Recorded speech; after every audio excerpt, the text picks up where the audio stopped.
Hello everyone, what's up? Hope you're doing absolutely fine.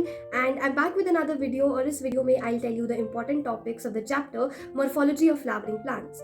तो सब जानते हैं कि इस चैप्टर में भर भर के एग्जाम्पल्स हैं। तो इस चैप्टर में उन एग्जाम्पल्स पे ज़्यादा फोकस करिएगा जो कि सिंगल एग्जाम्पल्स नहीं है, यानी मल्टीपल। अगर किसी कैरेक्टर की बहुत सारी एग्जाम्पल्स हैं तो उससे क्वेश्चन आने की प्रोबेबिलिटी ज़्यादा है। तो एग्जाम्पल्स को इस तरह से याद करेंगे। चैप्टर स्टार्ट करने से पहले अगर चारों फैमिलीज के एग्जाम्पल्स आपको याद हैं तो चैप्टर पढ़ना इजी हो जाता है। तो ब्रासिकेसी, सोलनेसी, फैबेसी और लिलिएसी के पहले तो एग्जाम्पल्स याद करेंगे। देन अप्रोच ये रहेगा कि पहले नॉन फ्लोरल पार्ट्स को कवर कर ले एंड देन फ्लोरल पार्ट्स यानी कि फ्लावर को। तो नॉन फ्लोरल पार्ट्स में we have root, leaves and stems.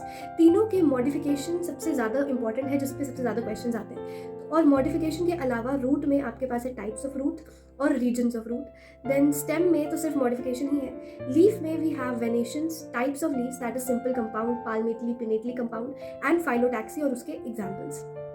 उसके बाद हम आते हैं फ्लावर यानी कि इन्फ्लोरेसेंस पे। तो इन्फ्लोरेसेंस के सबसे पहले तो टाइप्स याद रखने हैं और एग्जाम्पल्स याद रखने हैं। फिर फ्लावर की सिमेट्री याद रखनी है और उसके एग्जाम्पल्स और कौन सी सिमेट्री किस फैमिली में पाई जाती है। उसके बाद on the basis of position of the flower components on the thalamus वो याद रखना है। उसमें जो तीन हाइपोगाइनस, एपिगाइनस और पेरिगाइनस है उसे किसी भी कंडीशन में आप स्किप नहीं कर सकते, और उसके एग्जाम्पल्स और साथ में उसके diagrams are very important. Then comes the aestivation वाला पार्ट। एस्टिवेशन में भी डायग्राम्स और एग्जाम्पल्स इंपॉर्टेंट है, और एस्टिवेशन क्या होती है इस पे भी आपको ध्यान रखना है।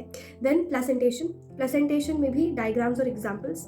उसके बाद एंड्रोइशियम के अंदर कुछ एग्जाम्पल्स दिए हैं। एपीपेटालस, एपीफाइलस क्या होता है, मोनोडेल्फस, डायडेल्फस, पॉलीडेल्फस स्टेमन। तो वो सारी की सारी एग्जाम्पल्स आपको याद रखनी है। नेक्स्ट टॉपिक है, मेजर टॉपिक इज फ्रूट। तो फ्रूट में पेरिकार्प, मीजोकार्प, एंडोकार्प, और फ्रूट से कुछ ऐसे क्वेश्चन आते हैं जैसे मैंगो और coconut drupe kind of fruit है। कोकोनट की जो बाहर वाली लेयर है that is the epicarp, that is fibrous, and mango में we have fleshy and edible mesocarp. तो इस तरह से क्वेश्चंस पूछे जाते हैं फ्रूट से। सीड के अंदर आपके पास सबसे इंपॉर्टेंट चीज़ है मोनोकॉट सीड का सेक्शन या ट्रांसफर सेक्शन, जिसमें स्क्यूटलम पे बहुत बारी प्रीवियस ईयर में क्वेश्चन आ चुका है। तो स्क्यूटलम नहीं भूलेंगे, उसे अच्छे से याद करेंगे और वो डायग्राम को की लेबलिंग बिल्कुल अच्छे से करेंगे। लास्ट टॉपिक है आपके पास में फ्लोरल डायग्राम्स और फ्लोरल फार्मूलाज और अलग अलग फैमिलीज। तो उन फैमिलीज का हर एक कैरेक्टर याद करना तो मुश्किल है, लेकिन फ्लोरल कैरेक्टर्स जितने भी हैं उसे याद करने की कोशिश करेंगे। जितने भी फ्लोरल डायग्राम्स और फार्मूलाज हैं उसे याद करना है, और इतना पता होना चाहिए कि कौन सी फैमिली किस फैमिली से कैसे अलग है।